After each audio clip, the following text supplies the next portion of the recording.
that I always ask everybody that I have on, Lorena, is right now in your life, that you currently are in, the situation you're in, when you wake up, like what is it that just gets you going for the day, just makes your heart like sing out loud for the day ahead of you? Wow, that's a good one. I think that to me, and this is going to sound silly, there are a few things, right? It's for me, it's a combination, but my three children are definitely the thing that gets me out of bed, not just because they inspire me, but because they require me to be there and show up. And it's, I can't not be there for them. So they're definitely the reason that, in both ways, just because they need me, but also because I want to show up for them, and be there for them and be this best parent, just a role model, a human for them. So they are definitely something that gets me out of bed, literally. Right. They might just Not come in your just door and showing knock. up at my door, exactly, or hopping in bed and getting me up, and asking for breakfast. So literally, they get me up, but also obviously, all the work that I do, everything that I've built, and I feel like I live and breathe this, topic of parenting or discipline or social emotional learning, all of these things, because it's not just what I do every day in my own life with my children, but it's what I've studied. It's what I teach. It's my work. So definitely my work, this passion that I have Yeah. for, helping adults, parents, teachers, develop a better relationship with children and create this, connection and harmony with children is my biggest passion. It's like it really fires me up. Yeah. I That's think cool. that those would be the things that get me up. Yeah, that makes sense. And you use the word harmony, and I want to touch. Actually, I'll ask you right away. Like, what do you mean by like a parent child connection and harmony? Like in a in a subset. Like, what does Yeah. that mean? hmm Well, what I've learned after giving workshops and working with thousands of parents and teachers is that on the surface, it seems like we're all looking for solutions for everyday parenting challenges. So you talk to a parent or they come to my workshops, teachers, everybody that comes to my lectures, they are trying to maybe get rid of the tantrums or the whining, or they want to end the sibling fight, or they just need to get their children to listen to them. That's what they think they want and they need. And initially on the surface, it seems that that's what they're looking for. And then Mhm. what I learned and found out is that when we dig a little bit deeper and we talk to the parents and the teachers, the most, with the parents, is that we want two things. We really want, at the bottom of it all, the reason why we want to be better parents and we read and we show up to the workshops and we make notes, we have every intention to apply all that, is because we want to raise good human beings and we want to have a lifelong relationship with our children. We want to have this connection with them.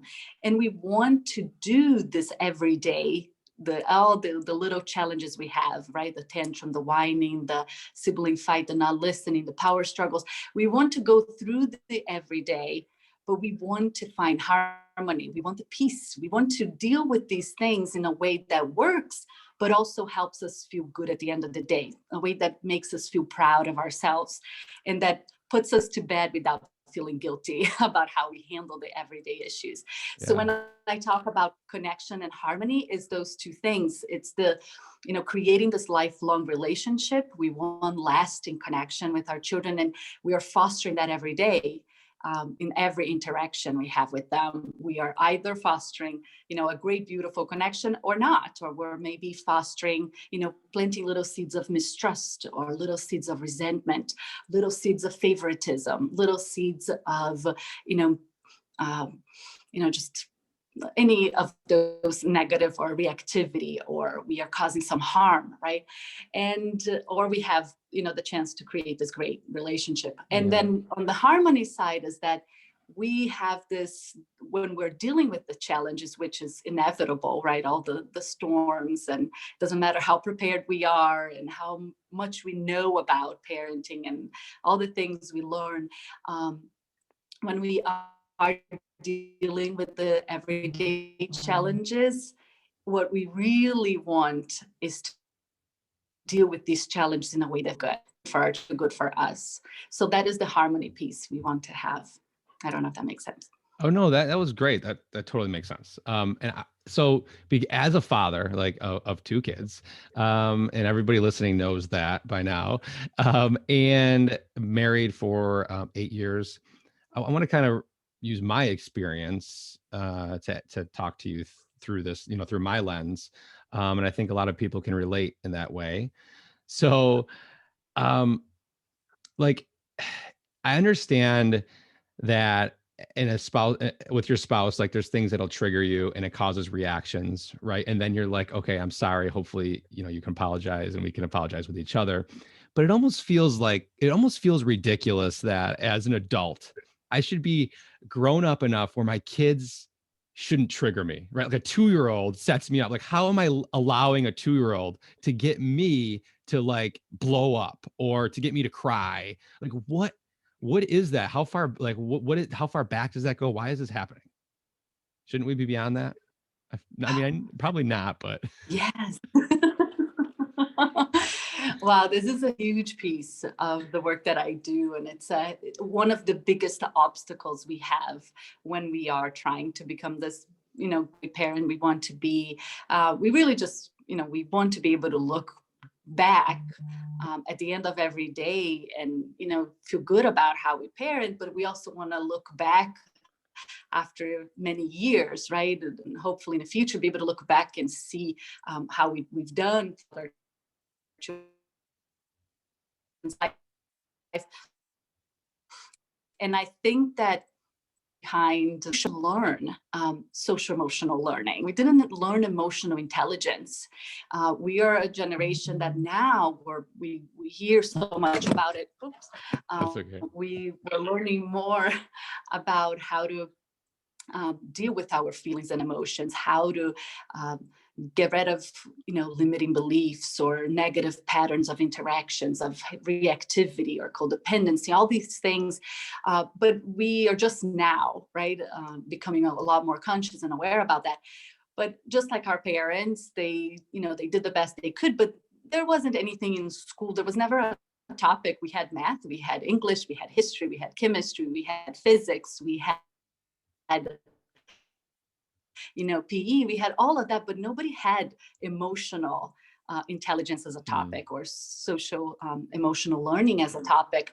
And we didn't, we developed academically, but not emotionally at the same rate. So I don't know the research precisely at the moment, but I know that the research tells us that most adults have the maturity emotionally of an 8-year-old. We're not emotionally mature. It makes sense. It's really triggering for us. Yeah. Yes, I mean, we it makes sense because I see didn't develop the skills. yeah. Sorry, there was a little Go ahead. choppiness back and forth. That's okay. No, I that makes total sense because sometimes you feel yourself reacting. You're like, this isn't me. Like, what is this? Where's this coming from?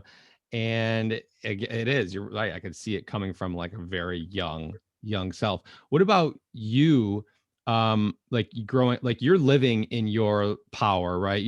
And I kudos to you. And it's amazing that you're living in like your purpose, right? You're doing something that fills you up, obviously.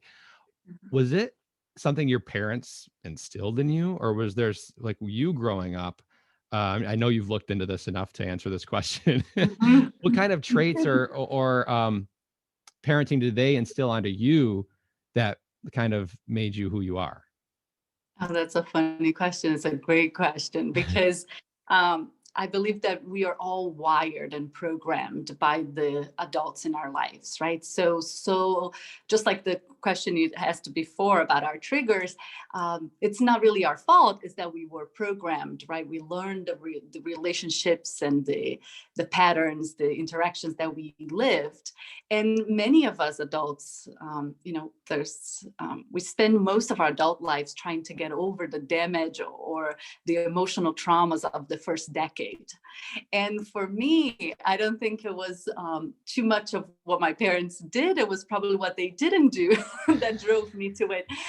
And I know that a lot of us parents, we're either replicating what our parents did or we're trying so hard not to. Mhm. And in my case, I remember I grew up in a very strict, very traditional, very religious family with a lot of yelling and spanking and shaming and blaming, humiliation, so much. And I knew I didn't want to be that for my children as a mom. So for me, it was more of the really the drive to figure it out a way to not replicate the same Yeah. format that I lived. So I needed to rewire myself. So I think that for me it became a quest because I didn't enjoy the way I was raised, and I had so many things I needed to get over, but Yeah. I also knew that I have a very strong programming that if I wasn't careful, if I wasn't intentional, if I wasn't conscious, that my default mold, that the imprint, the blueprint that I got would be to react to my children. It would be to shame them. It would be to maybe hurt them. So I Mhm. knew I needed to work on this a lot. Well, So I'll tell that's you what. what, like, I want to get into specific examples in a little bit, but I want to get the theory first and foremost, right? For the listeners in my mind, as I hear this, you are so now, of course, are so aware of what you're doing, how you're doing it. Um, does that affect when one person has that clarity or has that drive, does that affect your relationship with your spouse, where like you're constantly looking at them like later and be like, okay, well, here's what you should have done, here's what you did? Or is it just like, you just have to agree with the way that they did? Do you know what I'm saying with this question Yeah, here? yeah, How yeah. does that So work? it's interesting because we have to apply the same tools and strategies that we're learning and we're trying to apply with our children. Essentially, we should apply to every relationship anyway. So that same compassion or the patience or trying to understand the reasons behind the behavior, right? I always talk to parents about we have to get to the bottom of what's going on, not just try to solve the surface and the symptoms, right? We have to understand the forces, the motivation, forces and reasons behind our children's behavior. And I think that we have to do the same with our partners, right? Understanding that all of us, we learn the love that we lived, right? We learn the parenting that we experienced. So much of our triggerings, I think, when it comes to our partners, is understanding what programming they have, right? Like, so what was your wife programmed to do or be or to expect, or what does she think that being a good mom looks like, and what is the models that she came with, and then what did you Mhm. come with, right? So understanding each other's programming Yeah. and understanding how we were wired is a big piece. So I find that, obviously he triggers me at times, and I feel like I know better because I studied this so much and I teach this. So I have this, very, I could see like oh sometimes where he my God. smiles and agrees, and sometimes I can see some eye rolls happening. Like I know I'm in the same. I understand. Yes. So, but I find that, sometimes we are overly confident about because we Uh, studied this a little bit more, but then every once in a while I just get, very humbled and brought right down to my knees with, like how I still struggle with this, even though I've been working on this for so long. And then, sometimes he's amazing and has like a natural wisdom and intuition, or just, like he will naturally say something that I'm like, oh my gosh, like how can he has this, so he can do this so well, and I'm working at this for so long and I still can't. So I think that's it's just beautiful. trying to work as a team, right? I feel like we often get partner up I don't know if it's the opposites attract, or if somehow we manifest a partner that challenges us and helps us Mhm. grow in the areas we need. But I know that for most parents that I work with, we have, when it comes to couples, the biggest issue is this kind and firm, that we all have to be kind and firm at the same time all the time. But we know how to be both. We know how to be kind. We know how to be firm. We usually start out kind because we want to be nice to our children. We want to have a Mhm. good relationship with them. But then they're not listening. Things are chaotic. We lose control. And then we end up laying down the law and we yell, right? Or we punish them or we threaten them.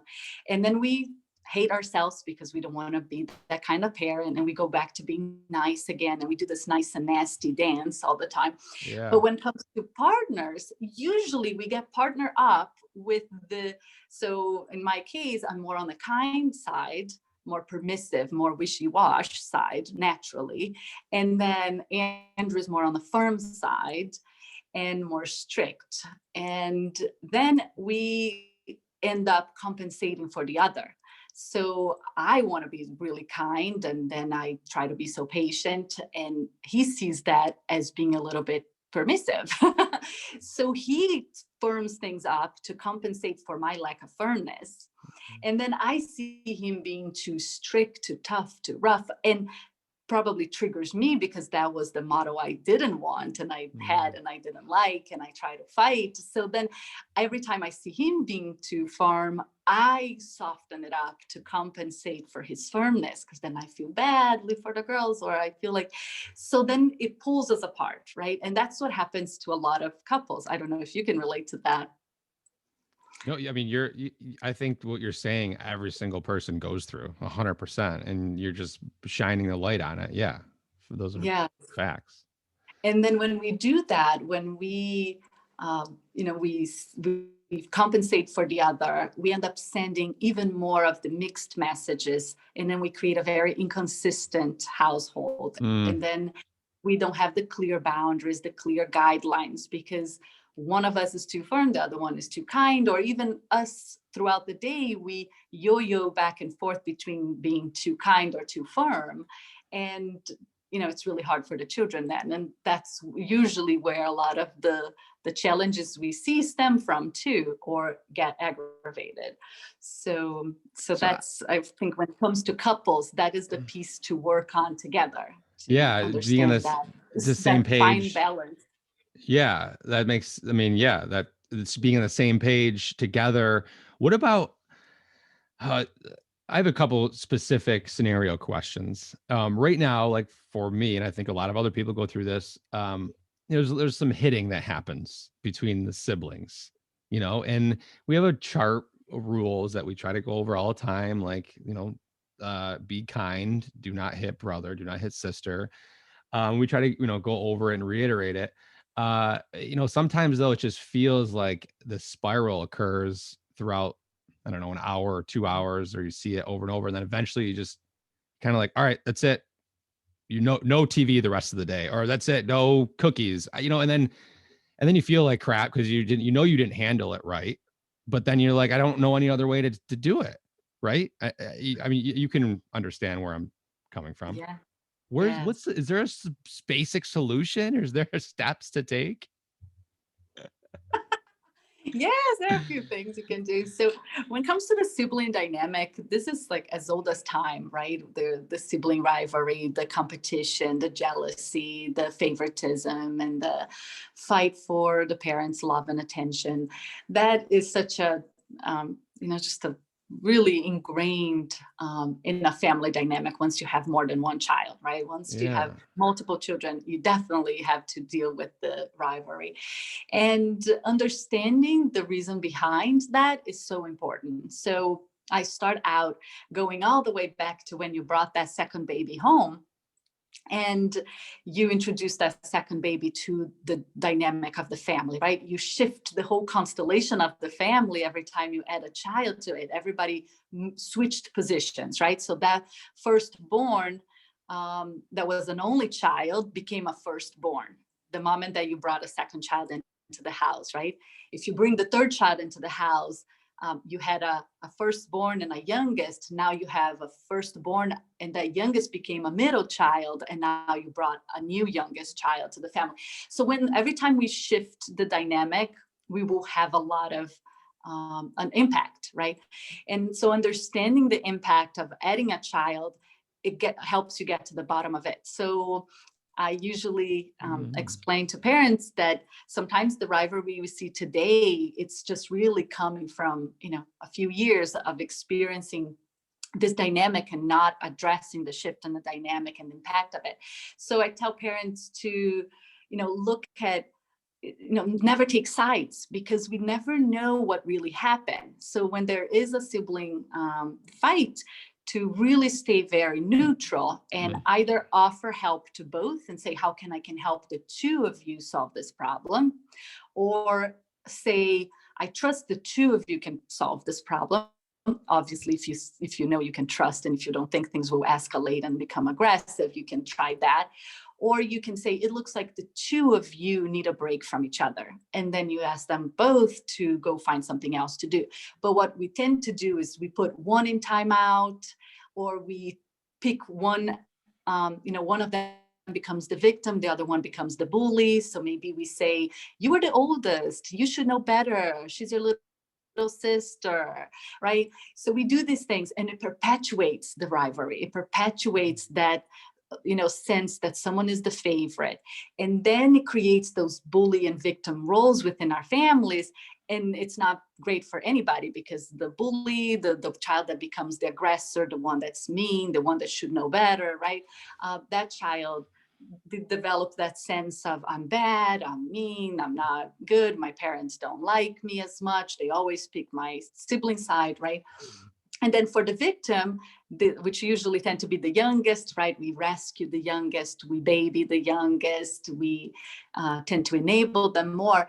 They develop the victim mentality, and they feel like, I can solve my own problems. I'm not strong enough. I always need help. I need someone to help me communicate or solve issues. I need to be rescued. I need to be saved. So that puts them in a weak position. So it's not good to develop those things, those dynamics. So I always say, don't pick sides, and usually offer help to both, or separate both, or trust that they can figure out this on their own. And then understanding that the reasons why they sometimes fight, there are many reasons for sibling fights, but one of them is that they fight for our attention. So they know that when there is a fight and there is hurting, we show up right away, right? We hear that fight happening. We hear that someone got hurt or is crying, and we run there to solve. So they know that gets our attention. We'll drop everything we're doing to separate that fight, to referee that fight. So there is that. Obviously, they're not consciously doing this to get our attention, but it is an attention-seeking behavior. And then there's all the other reasons for sibling fights that are just, regular relationships, right? They're trying to get attention from one another. They're maybe fighting over power. Maybe there's revenge is a motivation, or feelings of inadequacy. There's so many other reasons, but understanding these reasons behind, I find to be the best approach to deal with the sibling dynamic. Yeah, as you say that, thank you. As you say that, Lorena, it reminds me of why my son will randomly decide to start destroying things around the house. And it's usually, if I look back, it's because he's either not getting the attention he wants, or, he's super upset about something that I'm just not even sure about, that I have to take a second to think about. So that, there's things like that makes a lot of sense. What would be like if you just didn't know what, and by the way, I want to say I appreciate your vulnerability earlier. I wanted to say this for people, because you go, you see someone like you, right? Then you go on your Instagram and you go, and I didn't dig too deep. I'm sure you're sharing stuff on there, but people will see, oh my gosh, she knows exactly what to do. Her kids probably never argue. She probably is like the perfect mom. And earlier you were like, I'm still learning, and even for my husband, I see him doing things, and I'm like, oh my gosh, that's so. I appreciate you sharing that. And so people listening, we all, it doesn't matter how much of an expert we are at anything, we all have learning to always do, right? Oh, yes. I appreciate that. So what is like, if you just don't know what to do in a situation and you feel like things are escalating, you're trying to get out of the house, whatever it is there like a go-to suggestion, just very simple, that you, for somebody in a situation they just don't know what to do? I always say just Okay, breathe. I don't if know if they're you like have like a, meditating. do you know what I mean? I like, for Yes, no, example, breathing is always a good. yeah, or Yeah, go ahead. space, walk Yeah, away. so I don't for, know. Like, what do you see? What do you tell your clients? mhm. For me, I think there's so many great things that we can do. Often the problem is that we let things go a little too far and then we're emotionally too invested. And then it's hard for us to even access a great tool, right? If we let ourselves get so annoyed or upset or frustrated with, anything, trying to get out of the house or any challenge that we're having with our children, often there's a point that we pass that point of being able to choose a mindful tool, and we know we're going to be inappropriate, we know we shouldn't yell, often we know, but we're like, I'm going to do it anyway because now I'm already so mad. So I find that the best practice to try to become more proactive instead of reactive, because we're often programmed to be reactive, and learn to take some steps before things get too triggering or too heated, right? Because in the heat of the moment, all those great things we know go out the window and we can access them because our brains are flipped, and the prefrontal cortex, we can access those great skills, right? We can be reasonable, we can be flexible, we can be good communicators. And the reason why we yell and we get mad at our children is because we can't communicate any better than yelling in that moment, right? We can be any more flexible, and we can be reasonable. So we're lacking those skills, and that's why we react.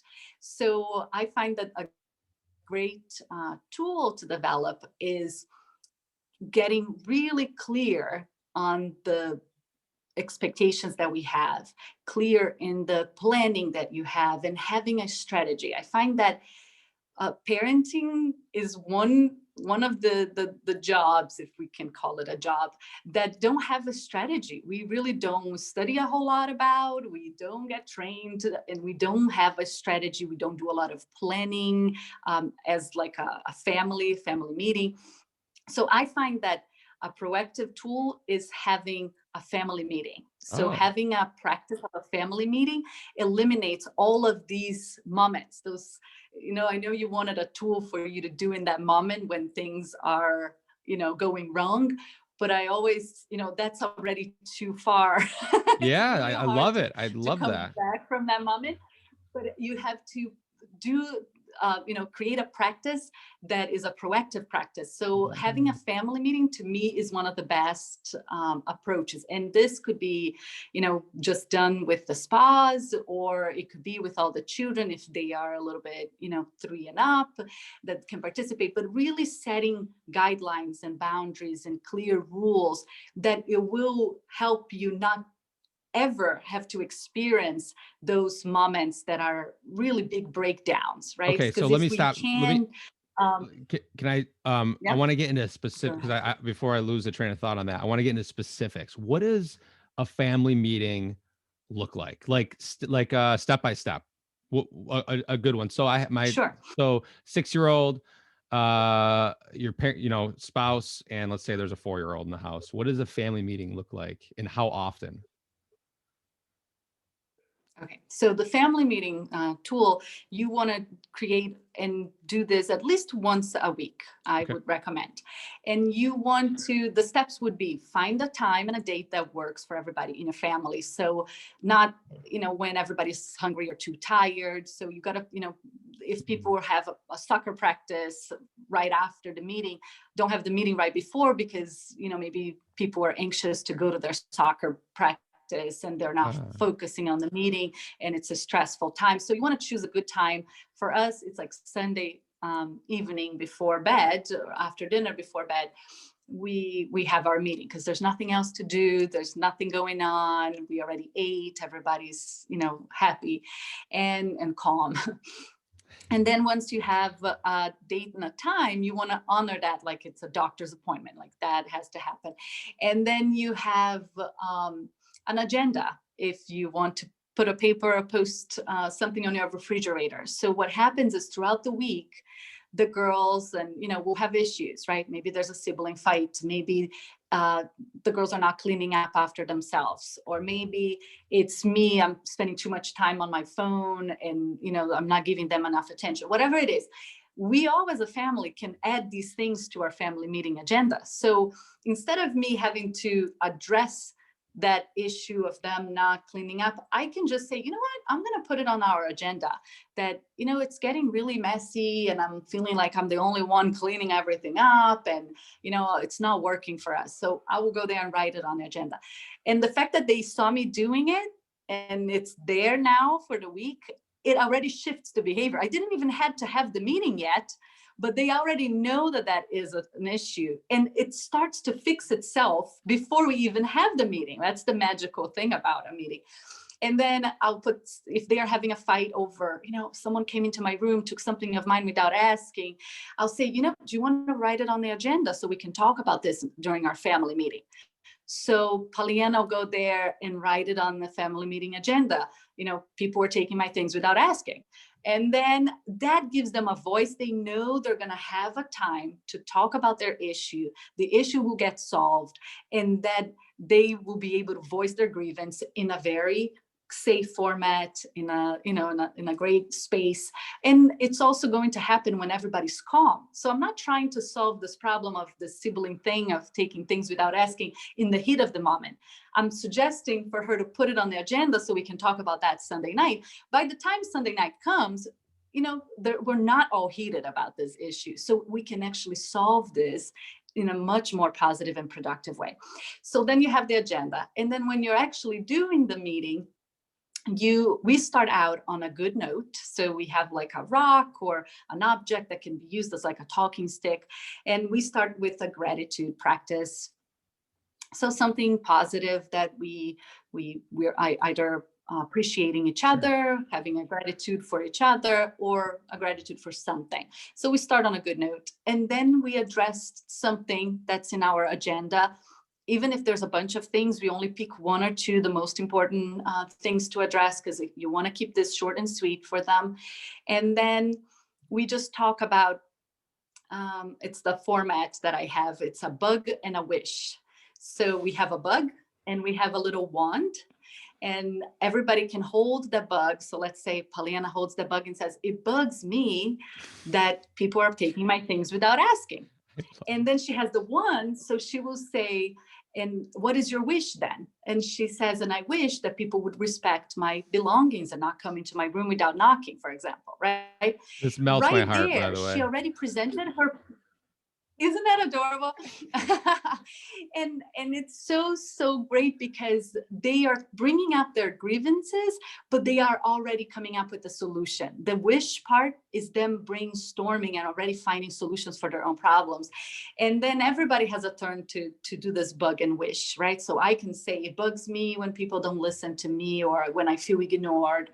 And I wish that when I ask for help, that people would actually come and help, or that, when it's time to clean up, that everybody would participate and I wouldn't be the only one doing.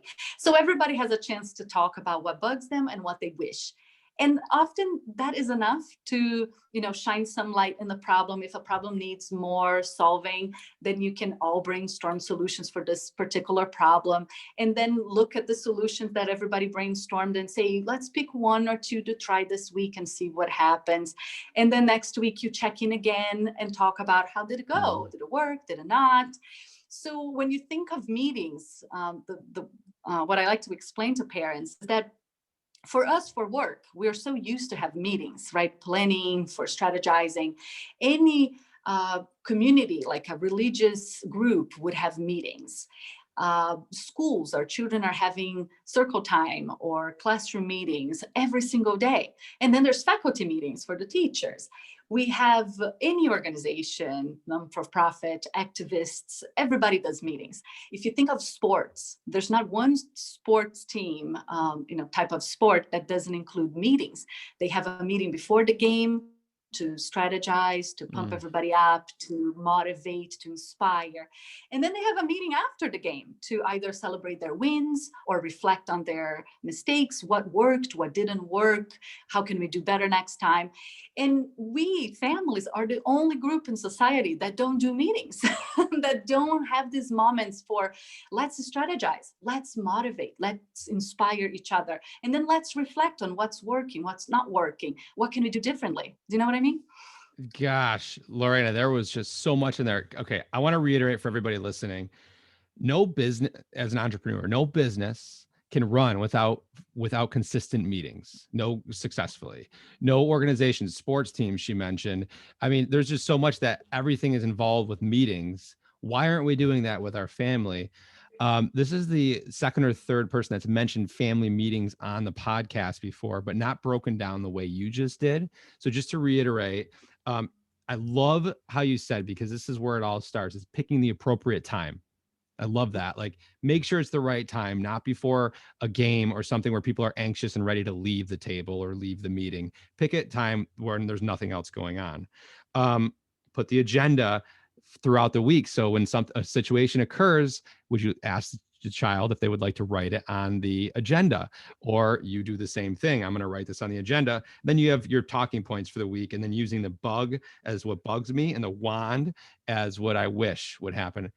That is beautifully done. I think, and I could see how well this being proactive, because it's so funny. I preach being proactive all the time, but I can see myself as a parent constantly being reactive. Yeah. And it's almost like, hello, right? But so that was gold. And you know what? I was on your website, Lorena, and just looking at some testimonials, and they were talking about a few things that they implemented that you taught them, and different stuff. And I was just blown away with techniques and things I never even thought of. What are two things that, if for people listening, to make a mindful home, or as a mindful parent, that someone can do right now, like right when they get off this call, or press pause and go do it, that will just shift the environment in their home a little bit, or in the relationship with their child a little bit? What are two things someone can do? Okay. The first thing that I will always, always recommend, and it's something we can do right now, we can do right away, right after this call, is connect before correct. Just practicing that and using almost like a mantra. So with our children, instead of the next time you have a little issue, right? So right the very next thing that's going on in your house, try to think of this connection before correction. I'll give you an example of how this would go. Your child may say, let's say your next battle is a bedtime battle, for example. Your child is saying, I'm not tired yet. I need a glass of water. I want my blankie. Oh, I want another book, or just one more show or something, right? The child is now wanting to go to bed, which is just an example. You can use this connect before correct for any circumstance, but this is an example. The typical thing, the common tool is that we would say something like, of course you're tired, go to bed, it's bedtime already. Or we would say things like, why are you never ready for bed when it's time? We do this every night. What's wrong with you? Right? Or we would say something like, you know what? There's no bed story for you tonight. Just go to sleep. Right? Or we start to get aggravated and we say, do you need a timeout? Right? We will do some of those typical Do you common have a camera tools. that you're looking at in my household, or what? Is that what you're doing? Isn't that great? No. Or we end up even giving up. We end up doing things like, you know what? If you go to bed now, I'll give you another sticker. Or we do things like, you know what? Just one more show, and then you have to go to bed. So we end up giving in, right? So we go from like both. We can be punitive and we can be permissive. But those are all things that we say that don't connect us with our children. Mm. So the connect before correct would start a little different. So you would say those same things, it's the same message, but you are actually connecting with your child first, which we all know that if we feel connected to the other person, we're so much more willing to listen, we're more open to advice, we can, we're open to receive the lecture or the lesson, whatever it is. So you can start out saying, oh, I can see that you are not tired yet, and it is time for bed. And you validated the child, so you connected. Or you can say something like, we can go to bed now or in 5 minutes, or you can use the yellow pajamas or the blue pajamas. You give a choice, so you are empowering the child in some way to have some say. The child's still going to go to bed. It's still bedtime, but you are connecting with the child in a sense that you are giving this child some power, right, over herself or Whether himself. it's a choice or validation. So I like both, like choice and validation. Those are good. Okay. Asking a question instead of saying that, why are you never ready for bed? We do this every night. You just say, it is bedtime now. What needs to happen? What are the things you still need to do? Right? Or 5 minutes before bedtime, you can be even more proactive and say, is there anything that you need before bed? Do you need another glass of water? Do you have everything you need? Did you find your book? So you do that 5 minutes before bedtime. Now you're one step ahead of them, right? Instead of waiting for them to say that they forgot this, they need a drink of water, you already ask, is there anything else you need? So that is all connecting before correcting the child. And then just saying, today we ran out of time. There's no time for stories. So here's a tickle and a kiss. So it's not done, oh, there's no time for story, just go to bed now, right? It's not done as a punishment. It's done as, oh, we do have clear boundaries in our house and bedtime is 7:30. Oops, we ran out of time. So here's a tickle and a kiss, but it's done with loving eyes. It's done with connection, and you still hold that boundary. You still can stay consistent, but you are connecting before correcting. I hope that these are a few good examples. So actually, before you go to number two, before you go to number two, I want to ask you, so, I mean, that scenario happens often where like bedtime's delayed a little bit, and then it's, hey, we'll have time for a song. Unfortunately, tonight we're not going to be able to do books, but we can do books tomorrow morning or tomorrow. But tonight it's sick. And then I want books, and then you get that cycle, and then you're like, repeat yourself. No, one book. Come on, one book. Come on. And how, where do you, like? Is there a technique or a recommendation in a situation like that? Because I feel like that happens often to people. It happens often to people. I know. We actually are the ones that perpetuate these power struggles, these negotiations and all of that, because we are really bad, almost all of us. We're great at coming up with rules. We're very good at setting, even like having the guidelines. We set a good bedtime routine. We set a good time. We explain to our children even why they have to go to bed in that time, and how you need your own time with your spouse to connect, and how they need to go to bed early so they can be healthy and wake up tomorrow and be good. Like, we're great at doing all this, but we're really bad at following through. We end up getting ourselves into these power struggles and negotiations, and when we give in. So when we do that, we perpetuate the problem. And we see this all the time in so many other situations, but I kind of like my thing, I'm always researching, but I go to the market and I'm always looking for that scenario of a child asking for something sweet, and then the parents say, no, you can't have that. It's too much sugar. It's almost dinner time. We don't eat that. And then the child asks again and again, and it's testing them, maybe escalates a little bit. Now it's whining. And the parent keeps saying, no, we're not going to do it. I'm not going to get anything. I said we were not buying this. And that escalates a little bit more. And maybe the parents feeling now, embarrassed, or they're having a weak moment, whatever it is. And they end up saying, okay, you can have this, but you're not having dessert tonight. And then that moment, I wish I could just stop them and ask, what did the child just learn, right? In that moment, and when I give this example in my workshops, the parents can see that, oh, now they just learned that they can ask again and ask a few more times, and maybe they escalate a little bit, and now but eventually, if they escalated enough, eventually they get it. So children are so smart. Our children are all being programmed. I tell parents, if you had to yell and then they finally listen when you yell, it's because you train them. You ask, get your shoes on, it's time to go, we're going to be late, let's go, we have to go, get your jacket. And then you roar and you say, it's time to go now. That's when they listen. Because we program and we're training our children to only listen to us when we yell, or we're training our children to negotiate with us, escalate their behavior, because they will get what they need. So what I say for this situation is just be really good at following through. If you do it a few times and you follow through and say, no, really today, unfortunately, just time for a song. We're going to do the book another time. And I can see you're upset. It's okay for you to be sad and upset about this, right? So you validate, but you stay firm with that, that boundary that you set.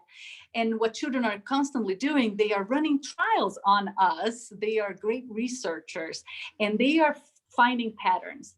So if 8 out of 10 times dad gives in, they know that they can push the I raised my hand. I raised my wife's really good at it. I'm terrible. Yesterday, literally last night, Mom, can I have another cookie? This is after dinner, before bed. And then she's like, no, I think you've had enough cookies. And of course I'm backing up. No, you guys had enough cookies. Please, no, just one more, just one more. And I literally wrote this story down right here. And then I kept saying no, and she kept saying no. And then I was like, all right, here's a piece of fudge. I'm going to cut it in half for you guys. And it's not a cookie, but here's a little piece of fudge for each one of you. And I knew it right there. I'm like, what? And then I was like, you know what? I'm going to talk to Lorena tomorrow, because I already knew you were on my schedule. I was super excited to talk to you. Because I know people pay you thousands of dollars to talk to you. So like I really appreciate this. And I'm just like, damn it. I already know this is going to come up in some way during our conversation, and I'm going to have to confess this because it's going to be on my, like, it's like 8 out of 10 times. So I'm the perpetuator. It's my fault. Like, and that's the thing. I think that, like, we have to realize as parents is like a lot of the things that our kids are doing is because of our fault, is us. Oh my gosh, projecting, yes. right? We're setting the tone, and almost everything. I say like 99% is the adult's fault.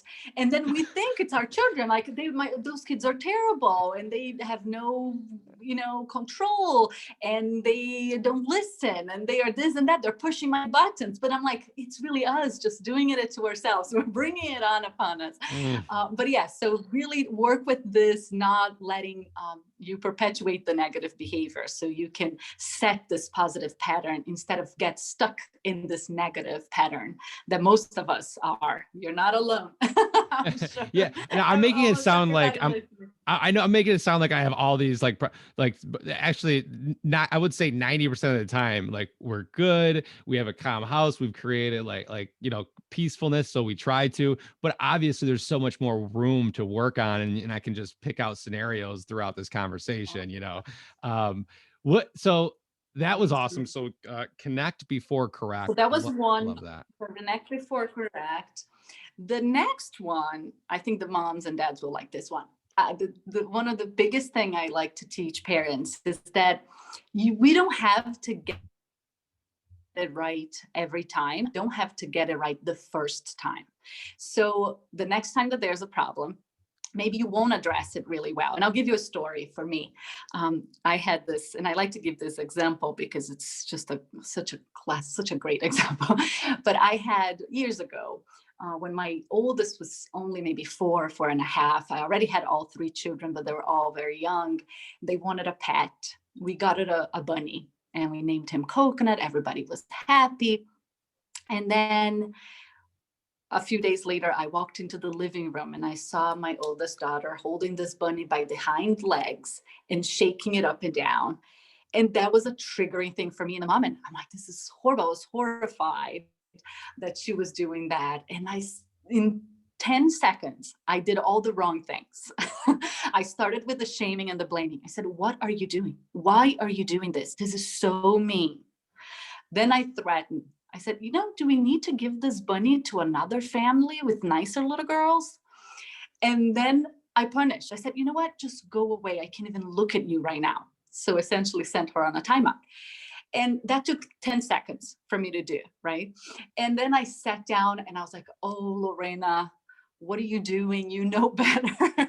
Can't believe you just did that. Shame, And then shame. I decided, shame and guilt, right? Like it doesn't matter. Like, I feel like I was right. Like that behavior was not okay, but it doesn't matter. Even if we parents are right and that behavior should not, be acceptable, the way that we handle it is so poor that leaves us feeling really ashamed and guilty when we lose so much power, right? We should feel like in our power of like, this is my chance to guide this child and to show her and to teach her the skills, right? But we do in such a bad way because we are so not equipped, right? And we didn't practice or trained, and it's not our fault, but we end up dealing with it in a negative way, just like I did in 10 seconds. So then I decided that I needed to do it over. And I took a little bit of time. I gave myself a timeout, which it's a tool that, parents should just write it down. Give yourself a timeout so you can calm down again. You can brainstorm a different approach. And then don't waste time feeling guilty. Go straight to figuring it out. What can I do better? And how do I fix this now? So then I thought of a time when I was a little girl and I actually did something mean to some kittens once, and I was about her age.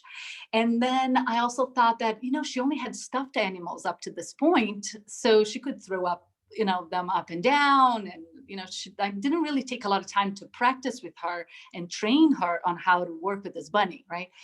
So I decided to call her again. So I called her and she came and I got down to her level. So these are all tools already. Got down to their level. I looked at her in the eye. I touched her shoulder and I said, when mommy was a little girl, I actually did something mean to some kittens once. I didn't get into the details. And then I said, in that second, I saw the weight lifting off her shoulder and the spark in her eye.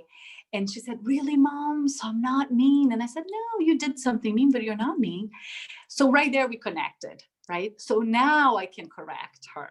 So now I said, let's brainstorm some solutions, some things you can do with this bunny. And she and I wrote down, and she was saying, I can help you feed the bunny.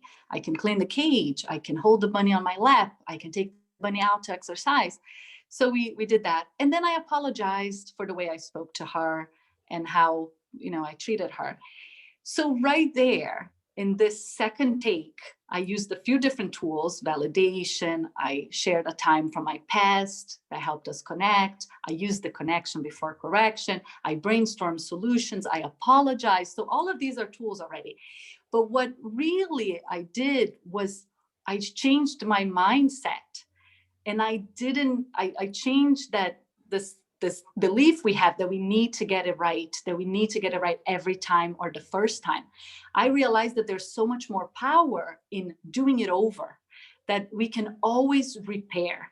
So a lot of the work at first with most parents that I work with is reconnecting, healing the relationship, and repairing the connection between the child and the adult.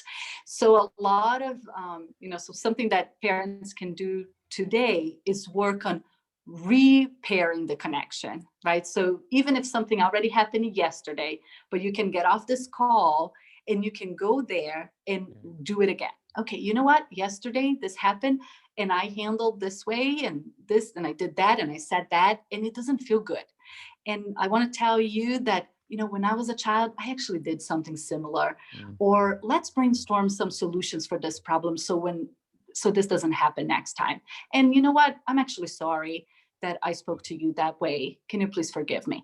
So right there, you repair the connection, because we are good at creating connection. We're really not so good at sustaining it. And then we really don't know what to do to repair it. We often move on. We think that, they already forgot and, well, let's just keep going. And we don't go back. Does that make sense? Yeah, I'm just taking all of this in. I love all of this. Thank you for sharing. Uh, it what about this? Like as you're talking, it makes me think, okay, even if you're not going to have that reaction, but you don't know exactly how to handle it, is it like totally normal to just be like, whoa, you cannot do that to the bunny. I want to tell you why. I want to explain it to you, but I need a few minutes. Can you Yes, do that's something like that? And great. then because obviously it's like to come up with like this great creative, like this happened to Right, me, and here's why, right it's on the hard to do, spot. like you Yeah. said. Yeah, and the spot stuff. Yes. That's why we're so much more effective when we redo, we do it over. Because in hindsight, we can all be so much better when we can look back and think, how could I have done this better? But what we do is we see that we could have done better, but we don't go and do anything about it. So the tool that I find to be most practical is actually go and do something about it. Once you can get a little time away from the issue and think of better ways to address it, then go there and actually put that into practice right away and fix that connection with the child. But you also, just like you said, like we need to make, have clear boundaries. Yes, we can do that with the bunny, like, so making sure that, we're being clear with what's appropriate, what's not, what they can do, what they can't. It's very important. And sometimes if we see that, right now I'm just so annoyed with this or frustrated, I'm not going to be able to handle this well. You cannot do this with the bunny, but let's talk about this in a few minutes and I will explain it to you. But it takes so much wisdom, but and also so much emotional intelligence to do that many of us can't do it because we are so triggered and we're tired and we're stressed and we can't access that in the moment. So we end up not approaching it in a great way at first, but then knowing that you can do it right over, I feel like it gives us all that, like, oh, like a little bit of a, like, I can do that. Like, yes, I'm probably not going to be great at doing this right every time in the first time at first, but I can repair. And then eventually it comes to us, right? It takes time to break habits and build new habits. So it's eventually we can start to approach the difficult moments in a much better way, the very first time already, but it takes some practice to get there. Yeah, and I love that you said that because I was going to say, but Lorena, I'm just so tired and exhausted by the time like 1 o'clock hits, right? The other reason I know I can right, so it's harder to access all of that part of our brain and in our body and energy. The reason I feel like I like can talk about this stuff because I've been working from home for 9 years, right? And um, when I leave my office for a break, I'm playing with my kids, or I'm helping make lunch, or I'm every morning I'm breakfast with them every morning. I'm at dinner with them every single afternoon.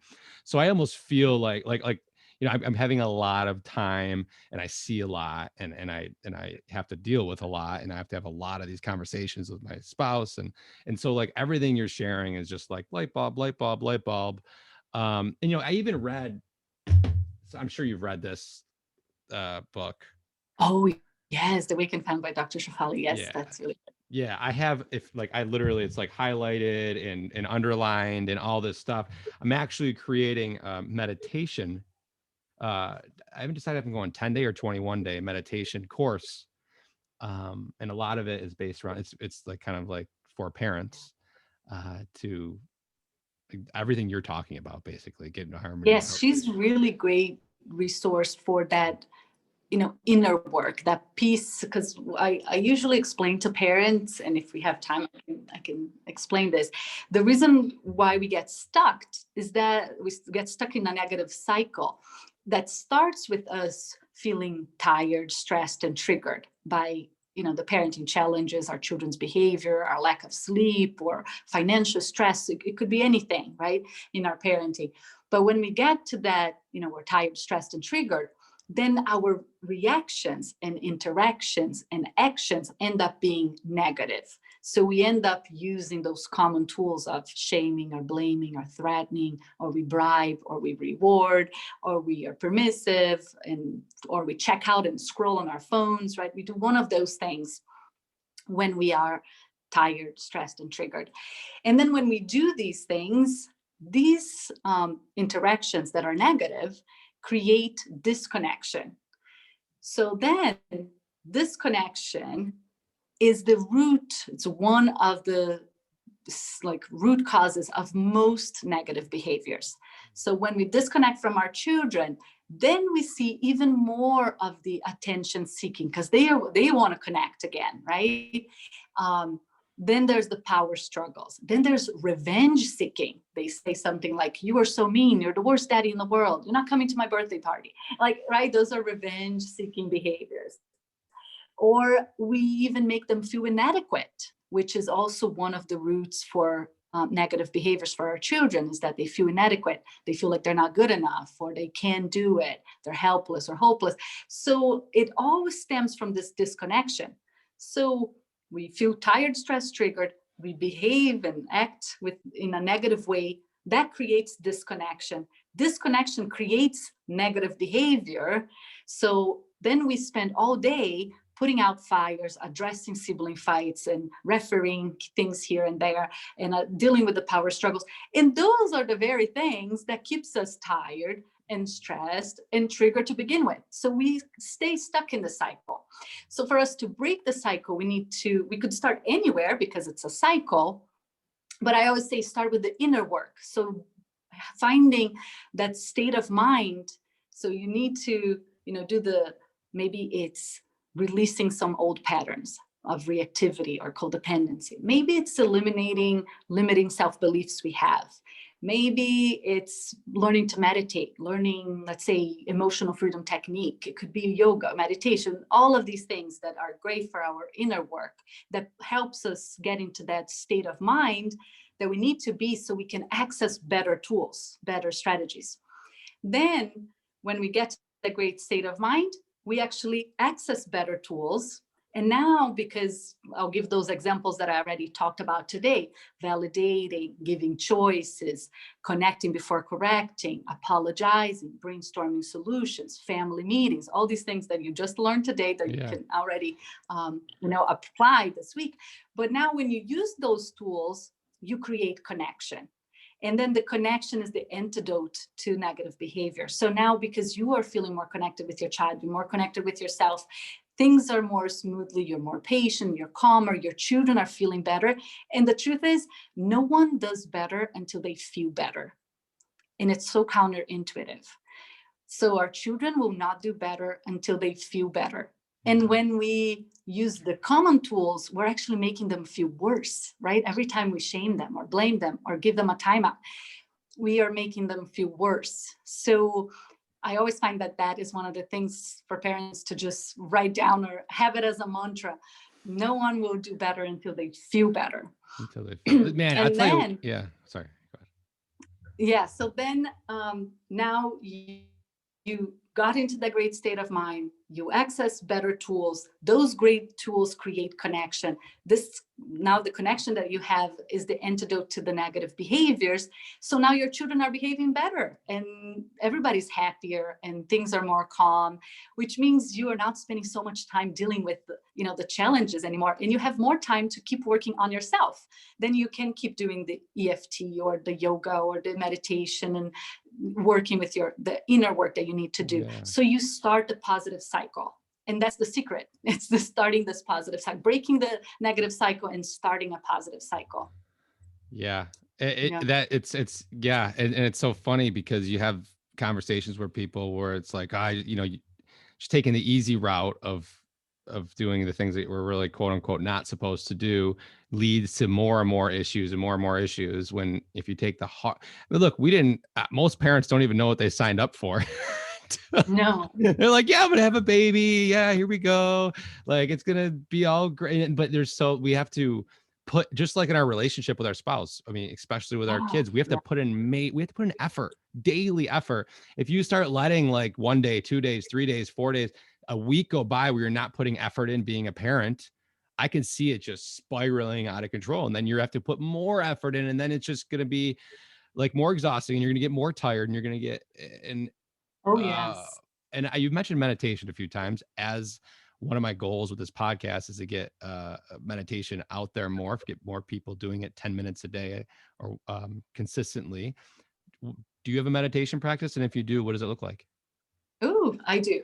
So it's been a few years, and I feel like I struggled to create a practice for so many years, and I really wanted to, but I just couldn't make it consistent for me, couldn't make it happen. So I have a meditation coach that's a good friend of mine, and she taught me to meditate. And at first I was like, why do I even need a meditation coach? This is ridiculous that I'm actually doing this. It was so many years ago. But I was like, I actually do. I feel like I was like, I am going to invest in this because I know that this is something that will, make me a better person, a better mom, a better friend, right? And I will feel good about myself in the end. And I felt like it's worth it, right? So she helped me at first, and she, guided me. And I feel like that was really great. She helped me create a space, got my meditation cushion, but also, created that space that I could have as like a visual kind of cue that sets me in that mold or reminds me of my practice. So I did that. Very simple. Right now I moved and I actually have a different house, but I have my cushion. I leave it there already the night before. I prepare everything because then it's much easier to actually make it happen. Mm. And then I followed a guided meditation for a long time. I actually used Chris Carr's programs and meditations for a while. And then now I went to several retreats and learned to meditate. I became even a mindfulness-based stress reduction teacher. Nice.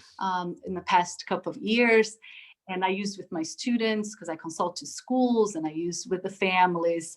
But I use so many different things. I use a lot of EFT with the parents and the children. It's emotional freedom technique you probably know about. I don't know if your listeners are familiar. But my meditation practice is very simple. We do it together, sometimes with the girls. I start alone if I can get up a little bit earlier before they wake up. I just sit on my cushion, I journal, and then I meditate for a little bit. But I don't have a very strict, I don't have really like an expectation. Like it's not a chore. It's like just something that's really enjoyable for me to do. I don't get annoyed if the kids come and interrupt. I just ask them to join in. So I put like couch pillows. I don't have like a cushion for them. I never invested in that. Maybe I should, but I just put like couch cushions around me, one for each one of them. Yeah. And I already leave it there in the morning. Like put my cushion and I put theirs, 3, right, for them. And then when they come, I just like signal for them to sit there with me. So then I feel like, again, it's all those proactive things that I do, right? Like setting up already a spot for them. So they can join instead of interrupt my meditation, right? And then sometimes they join it for a few minutes and we do it together. But yeah, that's my practice, a few minutes in the morning. And then we do walking meditation, and we do other things throughout the day. We go on walks every day and we meditate as we walk, and we try to, incorporate and do this with the children. So it becomes a sustainable practice, because for so long I was trying to like wake up half an hour before they woke up and do 20 minutes on my cushion, and it became like really hard for me to do, and it wasn't sustainable for me. For some I had to just like lower my expectations and reset my mindset to like some is better than none, and good is good enough. It doesn't have to be perfect. And then that's when I had success with it. I'm so glad I asked you that question. Wow. Thank you. Because that's the number one thing I get from parents is, and I'm like, what do you mean? For me, I just get up earlier and do it, right? Before my kids get up.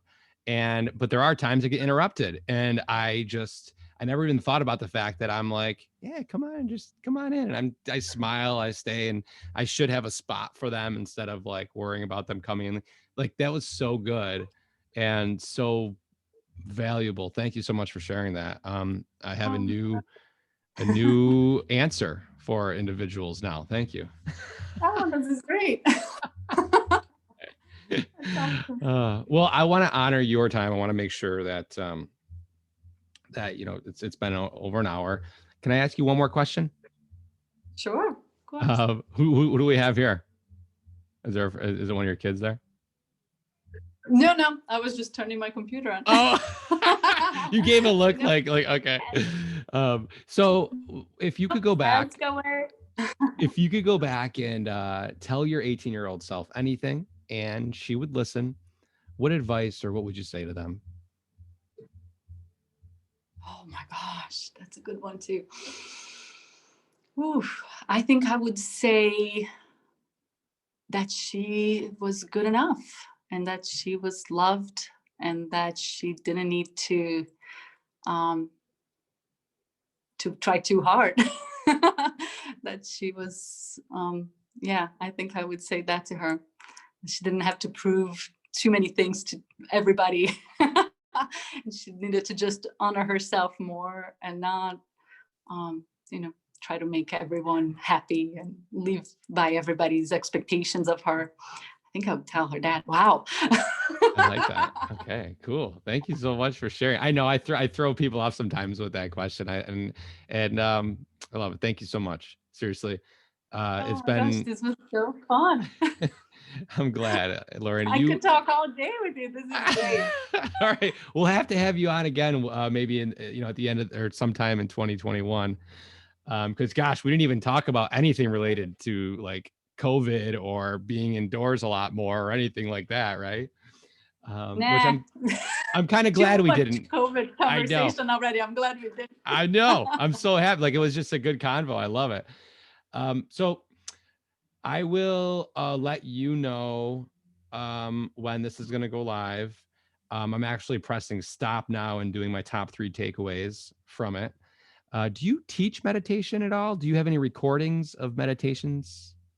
Not really. I teach, but I have never recorded. Okay. I recorded a couple of things, like for students for the schools that I consult to. So I teach them how to meditate, and I recorded a couple, like maybe 1 or 2 videos where I teach them to meditate and I teach them to tap and things like that. But I usually just, when I have my circle of moms and I do my group coaching, we have a small meditation practice along with this, but I haven't like ever really formally taught them to meditate, like as a meditation teacher. It's fine. The only reason I asked is because on Fridays I'm releasing a new meditation every Friday, and I ask every guest if they have any that they'd like to share with my audience. And if you ever do down the road, just let me know. If I show you my to-do list, you would be so, it's so funny because I wrote that I need to look at this. This is so funny. Where is this? Write the meditations and record the meditations. It's on my to-do list. Because I wanna record it, because right now we're not, we're meeting via Zoom, all of that. But the moms are asking, like they just want to have a meditation, like they want to have a recording, something they can just play it over and over every day. So I'm planning 3. I'm planning a morning meditation, an evening meditation, and breakdown meditation, like when everything's breaking down and you just like something went wrong or you yell at your kids or you are so triggered, like that meditation. So I want to put 3 for the moms that are in my circle and have it so they can like go to when they feel like I'm gonna lose it. I need something to like talk me out of it. Yeah, I love that. To get me off the ledge. Now you just have to get down and do it. I recommend. Do it, yeah. Yeah, I don't know if you've ever heard of Insight Timer. No. I'll send you a link out to I have a whole bunch of recordings uploaded on that app, meditations, but nice. I've realized people love the ones that have music in the background. So if you do record, like I end up with a mantra with silence in a lot of them, but like the first 5-10 minutes, I have music playing in the background while they're meditating and I'm talking, guided them, and then I do silence. So that's just a tip, as like someone that's recorded a whole bunch that people like to have. I want to make them short for the moms because I know they can't take too long. So I'm thinking of like a 5-7 minute meditation for them. just like those three, because I feel like, if they get to it in the morning, or maybe they can get to it in the evening, or they might need it when things go really wrong and they're feeling so guilty, like, like they can just have Yeah, that that's meditation awesome. for the breakdowns. I Oh love my that. gosh, this is so much Yeah, fun. Amelia. I'm so glad we did this. All So right. yes, let me know when this goes live, and then what you have for me to promote, and Yeah, images or copy, things like that. absolutely. You'll have it all. Don't worry. I got you. Thank you so much, Yeah, Lorena. I appreciate thank it. you so much. Bye. All Peace and love to your right. family. See you You later. too. Bye bye. Thanks.